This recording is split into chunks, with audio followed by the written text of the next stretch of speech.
Bom dia, meus irmãos. Graça e paz de Jesus a todos. Amém? Mais uma vez. Abra sua Bíblia comigo. Nós vamos continuar nosso estudo em Tiago. Nós vamos hoje estudar Tiago, capítulo de número 3.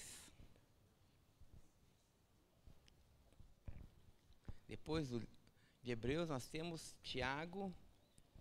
E hoje nós vamos estudar o capítulo de número 3. Nós vamos fazer a leitura de todo o capítulo.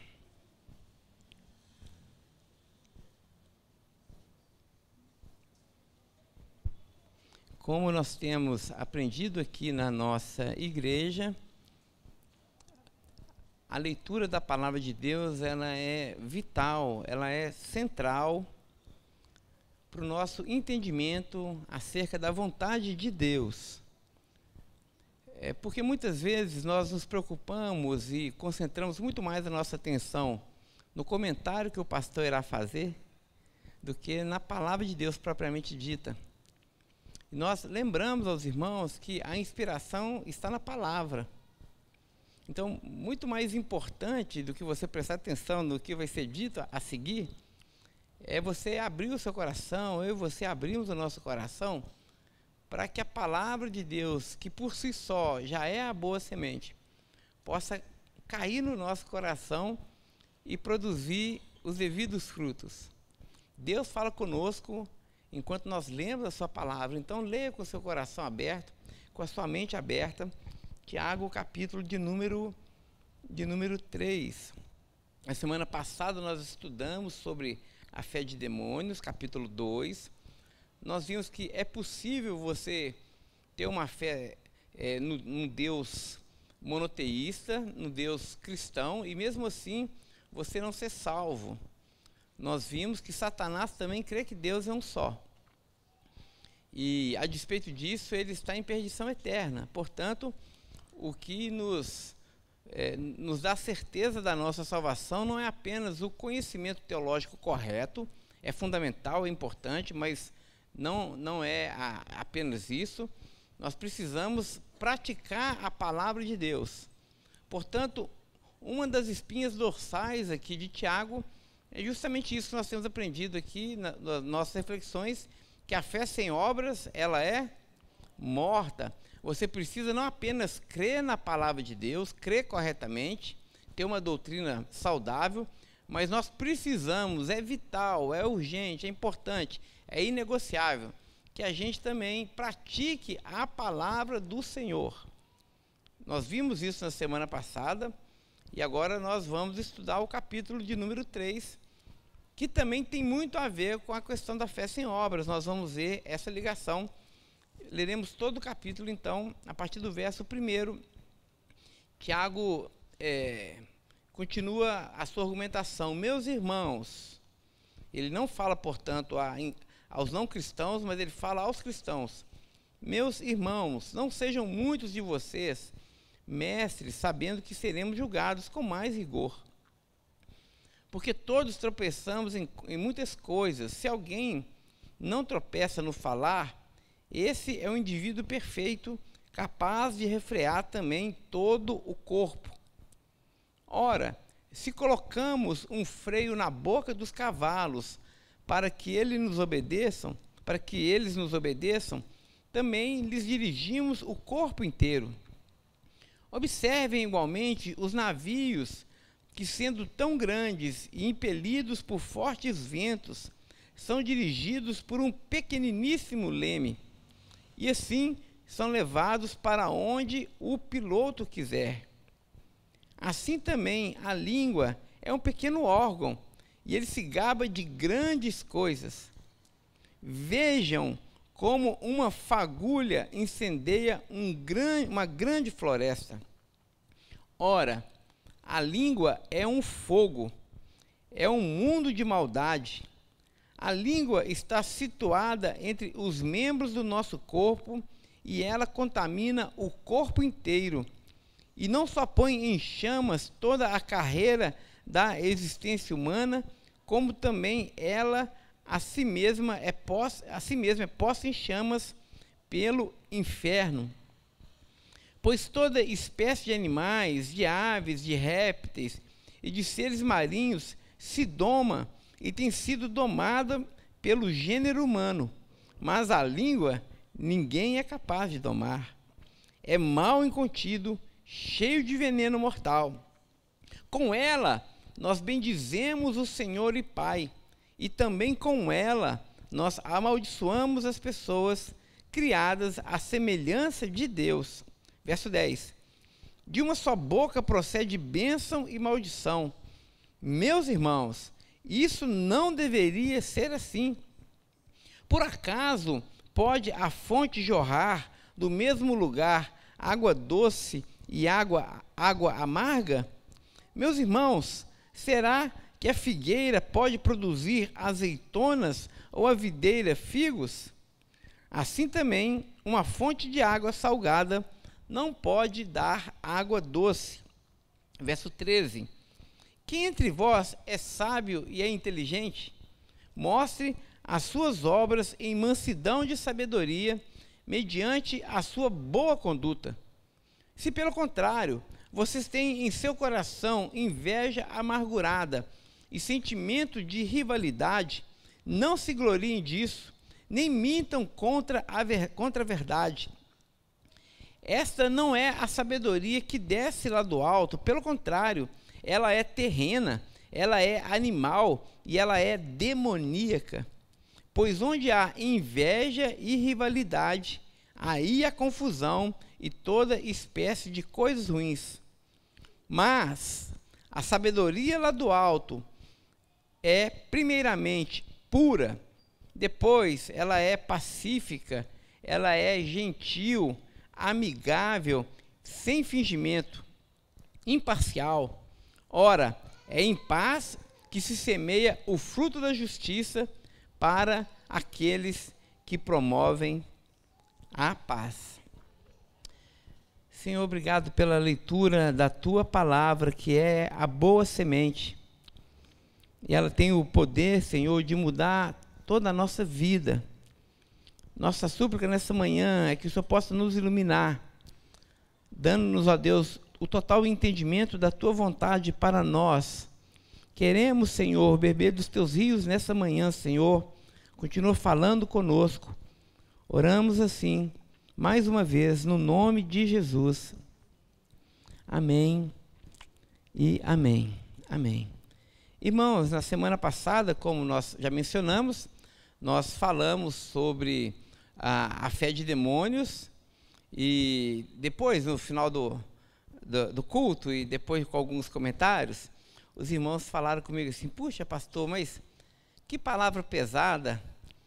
E nós apanhamos tanto que uns saíram até com problema de coluna, tiveram que tomar Doflex, Tandrilax, essas coisas, né? E é muito interessante porque quando eu estava preparando o capítulo 3, eu me lembrei de uma imagem que é dos mineiros quando vão às férias de Guarapari. Todo mineiro já foi em Guarapari alguma vez na vida, não é? A maioria dos mineiros, talvez a primeira praia que o mineiro frequentou foi Guarapari, né? Por ali, tal.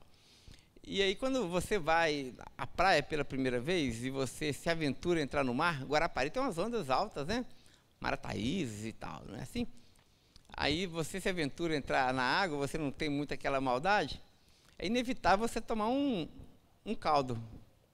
Alguém já tomou alguma coisa assim? Você está ali, aí vem aquela onda e passa em você. A Ivane, não é? Então, e é típico você ver mineiro tomando caldo em praia. Eu já tomei vários, né? E é muito interessante, porque às vezes o mar é maldoso com o mineiro, porque ele sabe que é o mineiro, né, que está ali. Aí você entra no mar, daí a pouco a onda vem e acerta você bem cheio, e você dá aquele mergulhão, né? E aí parece que um segundo demora uma eternidade, sua vida passa toda ali na sua mente. E aí quando você levanta, você assusta, o que acontece? Vem outra, né? Não é assim? Já aconteceu isso com você? Eu tomei uma, levantei trôpego, tomei outra e fui embora, né? E a sensação quando eu estava preparando o capítulo 3 aqui de Tiago, é que Deus está fazendo isso com a gente. Nós tomamos uma pancada no capítulo 2, e a gente está tentando se recuperar um pouquinho, né? porque foi uma palavra pesada. Eu fui para casa, eu fiquei uma semana angustiado com a palavra. Já estava angustiado antes, fiquei depois. Mas quando estou preparando o terceiro capítulo, a sensação que eu tenho é que Deus vai nos fazer mergulhar novamente. E vai nos dar mais uma paulada na cabeça, né? Agora ele vai nos exortar de forma amorosa, porque nós vimos que Tiago é um pastor amoroso. Ele tem a intenção de doutrinar o seu público para que eles encontrem o caminho que conduz à vida, o caminho da sabedoria. Porque Tiago, assim como todo escritor do Novo Testamento, ele percebe a urgência que nós temos de adequar a nossa vida à palavra de Deus. E Tiago aqui então vai agora tratar de um ponto que era certamente um ponto fraco naquela comunidade, que era o controle da língua, o domínio da língua. Nós vimos, irmãos, que Tiago é um livro de estilo proverbial, ou seja, ele está muito ligado, ele tem muita semelhança com os livros de sabedoria do Antigo Testamento. Nós sabemos que no Antigo Testamento nós temos ali 39 livros. Só para que os irmãos tenham um panorama, nós temos os 5 primeiros, que são o Pentateuco. Depois nós temos 12 livros considerados os livros históricos, que vai ali de Josué até Rute. Então são 12 livros históricos, tem ali toda a história de Israel. E depois nós temos os 5 livros de sabedoria, que é a partir de Jó, né? Então nós temos Jó, Provérbios, Eclesiastes, Cantares. Faltou algum? Salmos, isso mesmo. Nós temos ali os 5 livros de sabedoria. Depois nós temos mais 5 livros, que são os profetas chamados profetas maiores. Depois nós temos 12 livros, que são chamados de profetas menores. Então, se você gravar esses dois números, 5 e 12, você consegue mapear todo o Antigo Testamento. 5 Pentateucos, 12 históricos, 5 de sabedoria, 5 de profetas maiores e 5 chamados profetas menores. E por que a Bíblia tem 5 livros dedicados à sabedoria? Porque no mundo antigo, nós estamos falando ali dos caldeus e dos sumérios, aquela região ali da Mesopotâmia, né? Onde ali também Israel foi chamado ali com Abraão e tudo mais. Existiam algumas potências que governavam o mundo, cria-se algumas potências que governavam o mundo e que fundavam o mundo. Uma das potências, por exemplo, era a potência da guerra, outra potência era a potência do sexo, e uma das potências, portanto, fundadoras do mundo, das quais o povo de Israel era portador e cria nessa potência, era a potência chamada sabedoria, que a sabedoria é a matéria-prima usada pelo Deus judeu, o Deus hebreu, para fundar o mundo.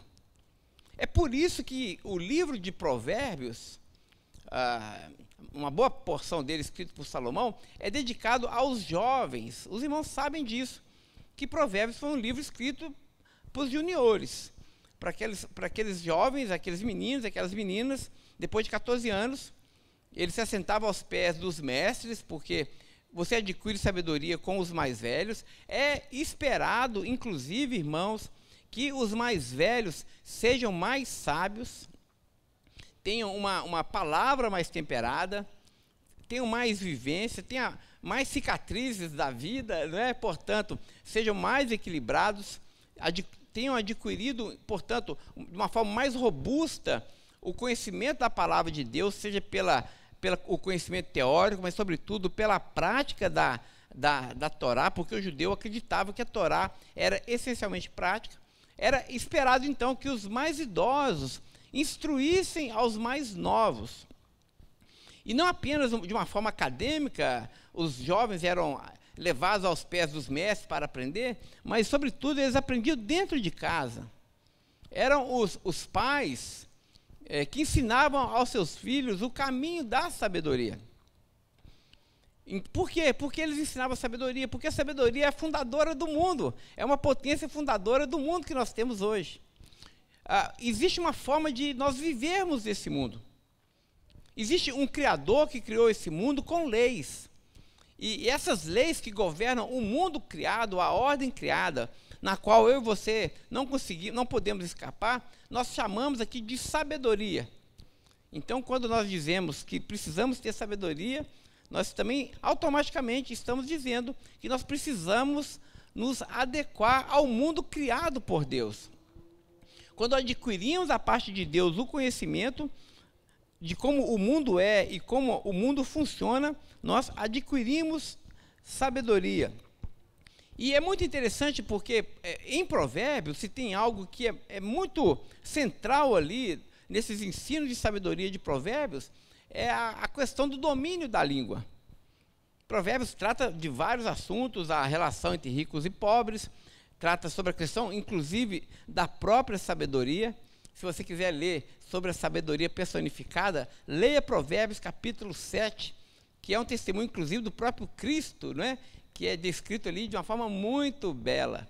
E Provérbios, então, dá muita ênfase a essa questão do domínio da língua, porque para o judeu, assim como o Neubel falou aqui inicialmente, não é? Deus é ruá, não é assim?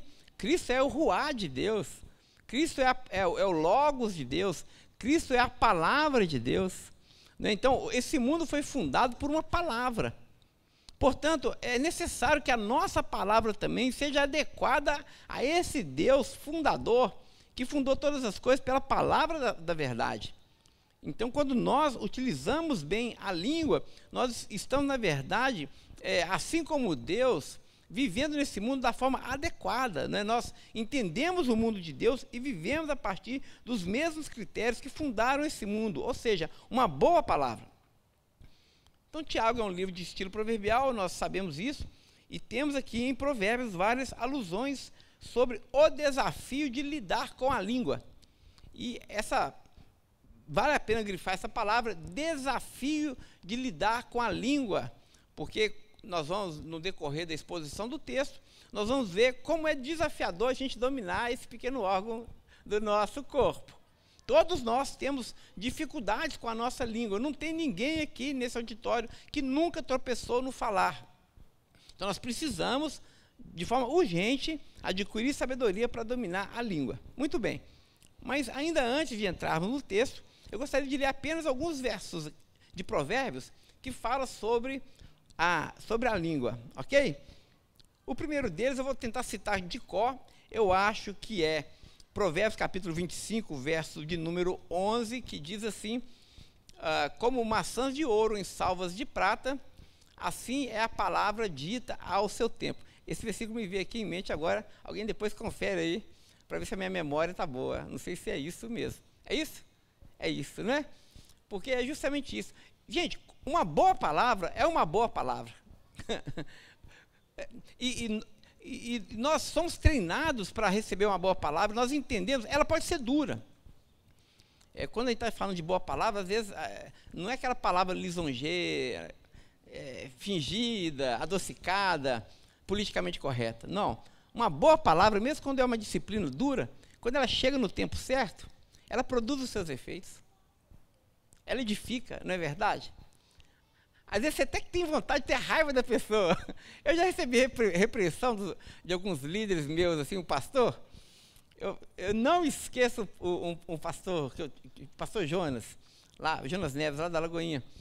Uma vez, assim, eu era um jovem muito serelepe, né? E sempre participativo, mas uma hora lá, eu acho que eu estava passando meio dos trilhos, o pastor Jonas me sentou no primeiro banco e falou assim: Pedrinho, deixa eu conversar com você. Eu pensei que ele ia me elogiar. Ele me deu uma dura e eu saí de lá assim, engolindo seco. Mas eu pensei, ele está falando a verdade. É verdade. Eu fiquei com vontade de ter raiva dele, mas não deu para ter. Porque a verdade estava com ele, a razão estava com ele. Aquela palavra foi dita a seu tempo e aquilo mudou o curso, inclusive, da minha vida. Ele falou: olha, não vá por aqui, meu filho. Você tem que ir por aqui. E aquilo mudou o rumo da minha vida.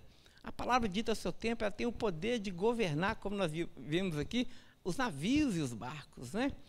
Então, esse é o primeiro verso. O segundo verso, Provérbios 18, verso 21, está escrito assim: olha que palavra dura. A morte e a vida estão no poder da língua. O que bem a utiliza, come do seu fruto. Você pode matar uma pessoa com a sua palavra. Você pode vivificar uma pessoa com a sua palavra. A morte e a vida estão no poder da língua. Eu não estou falando aqui de confissão positiva, de poder da língua, como se fosse um poder criador, assim como Deus. Não é isso, gente. Mas é verdade que quando você fala com uma pessoa de forma destrutiva, você pode acabar com aquela vida, com aquele ministério. Às vezes algo bom que Deus estava lançando ali, estava plantando, você mata no berço. Agora também quando você diz uma palavra com sabedoria, às vezes a pessoa está ali com aquela fagulha, aquilo acende um fogo, não é? E a pessoa fica incendiada. Por quê? Porque no poder da língua está tanto o poder para produzir vida, na língua está tanto o poder para produzir vida como produzir morte. E quando nós utilizamos bem esse recurso, nós comemos do seu fruto. Provérbios 10, 19 diz: quem fala demais acaba pecando. Quem é prudente fica de boca fechada. Oh, gente, isso aqui eu lembro da minha mãe. Minha mãe falava isso. Boca fechada não entra mosquito. A mãe de vocês falava isso também? Né? Para de falar, menino, você já está falando demais. Quando a gente fala demais, a gente acaba dando bom dia a cavalo. Não tem um provérbio popular assim? Quem fala demais acaba passando vergonha. Quando nós abrimos demais a boca, olha o que o provérbio está dizendo, nós somos envergonhados. Aqui acaba pecando, né? Mas eu acho que é um eufemismo para dizer, você é um boboca mesmo, você fala demais. Você tem que ficar com a boca fechada. Tem um texto em Provérbios também, que eu não sei o endereço, não me lembro o endereço, mas que diz que até o tolo é tido por sábio quando ele se cala. Né? Você vê uma discussão, e você vê todo mundo com os ânimos à flor da pele, ok? E gritando, esperneando, espumando. E uma pessoa caladinha ali, talvez aquela pessoa seja a pessoa mais tola. Ela não está falando nada porque ela não está entendendo o nível da discussão. Mas você fala, o sábio foi o fulano que ficou calado. Não é? Até o tolo é tido por sábio. Por quê? Porque ele fica em silêncio ali e aí ele não dá bom dia. Ele não dá bom dia a cavalo. Então, o conselho de ficar com a boca fechada, que é o conselho que a mamãe e o papai falam com a gente, olha, vale muito a pena. Vale muito a pena. Se você não sabe o que você tem que falar e responder, não fale e não responda. Né? Vá para casa, pense, ore e depois você fala. É o conselho aqui de Provérbios. Provérbios 21, verso 23. O que guarda a boca e a língua, guarda a sua alma de angústias. E aqui é algo interessante, porque se é verdade que a língua fere a outra pessoa, quando você mal utiliza a língua, você produz vida e morte na vida da outra pessoa, você também não fica incólume. Você também é afetado. Aliás, que eu penso que quem é mais afetado quando ofende o outro somos nós. Não é? Às vezes você fala, não, eu lavei a minha alma, e aí você fala um tanto eu ia abrandar a palavra, mas é asneira mesmo, né? A gente fala sem pensar, fala com o fígado, não é? E vomita um tanto de coisa e tudo mais, e depois você não... Aquele veneno, aquele dano, não é causado apenas naquela pessoa, mas aquilo empesteia a gente, envenena a gente também. E fica ruminando aquilo dentro da gente, um azedume, não é? Por isso que depois Tiago vai dizer, essa inveja azeda e amarga, isso gera em nós enfermidade no corpo, na alma, nas emoções. Quando a gente mal utiliza a nossa boca, a gente mesmo é afetado por isso. Então, o que guarda a boca e a língua, guarda a sua alma de angústias. O texto de Provérbios, Provérbios 15:1 diz, a resposta branda desvia o furor, mas a palavra dura suscita a ira. Quantos tiveram essa experiência aqui? A pessoa vem espumando para o seu lado, e aí, né? E aí a pessoa fala, aí você diz, não, tudo bem, acabou, ok, então, tá entendido. A pessoa tá doida para brigar com você, né? Já pôs luva de boxe, já botou kimono, e já fez aquecimento, já fez alongamento, e aí você tá lá e a pessoa fala até babar, e doido para você dar um golpe nela, porque aí também se vitimiza muitas vezes, aí você simplesmente fica calado. Acabou, gente. Acabou. Quando não quer, dois não brigam. Só a discussão, só a briga, só a celeuma, só a divisão, só a mal-estar, só a envenenamento coletivo, quando entra mais de uma pessoa na discussão. Você pode deixar a pessoa falando para as paredes, né? Não tem graça brigar com pedra de tijolo, né? Eu imagino, doidas vezes acha até graça, né? Mas pessoas saudáveis querem fazer com que o sangue do outro ferva também. Para que haja confusão, dois cálices têm que ser derramados. Então, quando a gente, ao invés de responder de forma dura também, mas responder com brandura, com amabilidade, né, com graça, você joga água no fogo, você apaga todo aquele possível incêndio. A língua dos sábios adorna a sabedoria, mas a boca dos tolos derrama a estultícia, ou derrama a estupidez. Então aqui um contraste muito claro entre o homem sábio e o homem tolo, né? Existe a língua dos sábios, que é adornada com sabedoria, mas a língua do tolo é adornada com tolice mesmo, não é? Então são duas pessoas. Muito bem. Ainda de forma introdutória, e hoje nós vamos ficar aqui apenas nessa parte introdutória, a pergunta que se faz é a seguinte: qual é a ligação do tema do capítulo 3, que nós acabamos de ler, que é sobre a língua, com a ênfase que Tiago dá sobre a fé sem obras no capítulo de número 2? Porque nós temos aprendido que o ponto focal de Tiago, uma das espinhas dorsais da sua carta, é justamente a ênfase na fé sem obras é morta. Mas qual é a conexão, portanto, com esse ponto focal, com o capítulo de número 3? Parece que ele está fazendo um grande parêntese aqui, mas não é verdade. Segundo um comentarista do Novo Testamento, chamado Tasker, ele vai dizer o seguinte, que para Tiago, as palavras também são obras, e obras muito relevantes. Em Mateus 12:37, Jesus declara que as palavras que nós proferimos serão as bases para o julgamento escatológico de Deus. Então, quando Tiago diz que a fé sem obras é morta, uma dessas obras que nós devemos praticar para demonstrar a nossa fé legítima são as nossas palavras. Trocando em miúdos. Se nós somos nascidos de Deus, se nós somos filhos da sabedoria, se em nós habita o Espírito de Deus, nós precisamos corrigir a nossa maneira de falar.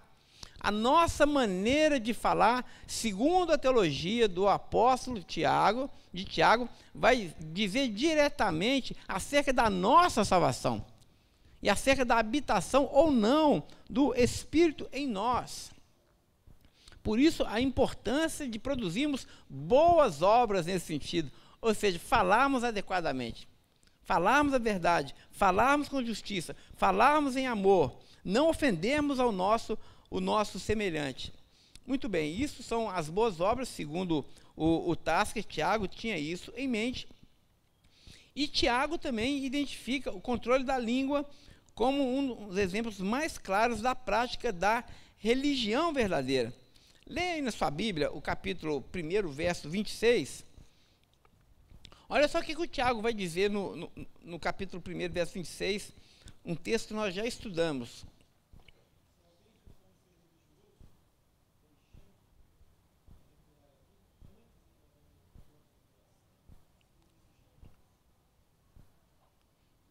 Não é isso, pastor?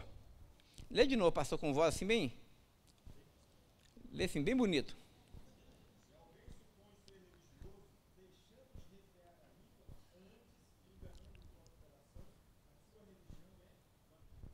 Uau! Precisa de comentário? Precisa de legenda? Você supõe que é religioso, e aqui Tiago fala da boa religião, não é?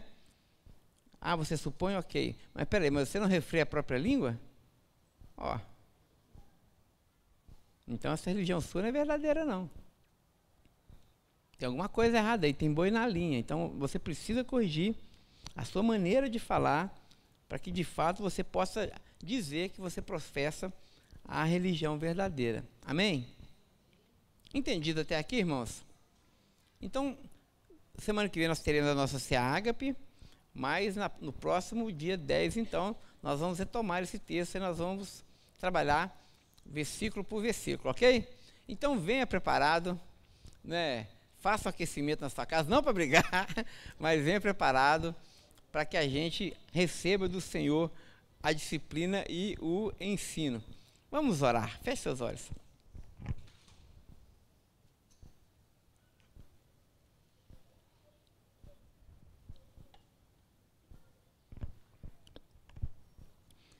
Aproveite e ore ao Senhor. Se você tem alguma dificuldade e precisa que Deus age nessa área na sua vida, coloque diante dele. Peça que Ele possa te ajudar. Ó Senhor, muito obrigado nessa manhã pela Tua palavra que nós lemos. Te pedimos a Tua graça e a Tua sabedoria para que ela não fique apenas na nossa discussão, na nossa mente, mas sobretudo, Deus, ela possa ficar no nosso coração. Continua nos abençoando e nos edificando por intermédio dela, Senhor. É assim que nós oramos, no nome de Jesus. Amém e amém. Amém. Irmãos, só mais um aviso. Nós teremos agora o nosso almoço, para aqueles irmãos que fizeram inscrição. Você deve procurar a irmã Esté para fazer o acerto do valor do almoço, ok? Então, a irmã Esté estará lá embaixo. Acho que todo mundo aqui conhece. A Esté não está lá embaixo, não é isso? Todo mundo conhece a Esté. É só procurar a Esté lá e fazer o pagamento. O almoço está previsto para sair até às 11h30. Então, tempo para lá de gostoso. Não sei se ainda tem café, sobrou café. Dá para tomar um cafezinho, bater um papinho, e daqui a pouco o almoço é servido. E eu quero lembrar aos diáconos que, por favor, estejam aqui na frente conosco, e aqueles também que desejam participar do Ministério Diaconal, nós vamos ter uma breve reunião aqui na frente, eu e o pastor Levi. Deus abençoe, meus irmãos.